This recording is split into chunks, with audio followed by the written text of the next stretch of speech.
Depuis des siècles, le pays viennois fascine pour la richesse de son patrimoine gallo-romain. Mais la cité antique doit autant à ses vieilles pierres qu'à ses étoffes. Et c'est au fil de l'eau, le long de la Gers, que Vienne a tissé son savoir-faire, de l'artisanat à l'industrie textile.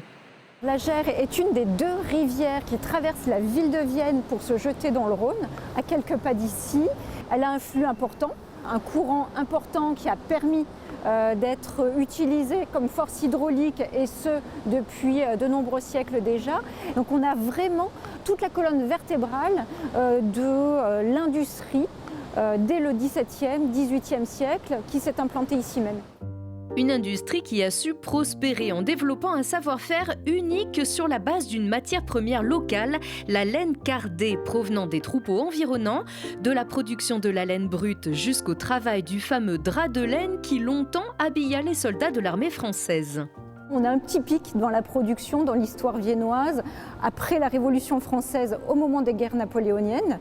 On a aussi un pic remarquable pendant la Première Guerre mondiale, où les uniformes de l'armée française conservaient encore ce drap très spécifique, puisqu'il restait chaud, il était imperméabilisant aussi, et puis il avait une très grande qualité. Peu à peu, les machines cessent de fonctionner, la désindustrialisation ferme les usines dès les années 70, mais les gardiens du patrimoine les transforment pour transmettre la mémoire, comme ici au musée de l'industrie textile.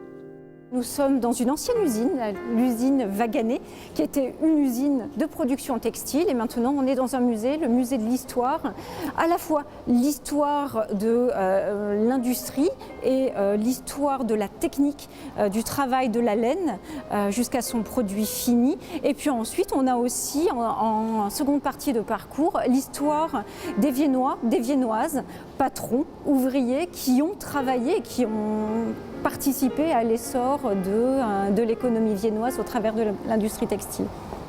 Un musée qui s'ouvre comme un coffre à trésors et qui invite chacun à se balader ensuite dans les rues des quartiers de la ville, où l'on pourrait presque sentir battre le cœur des manufactures tant l'héritage est encore vivace.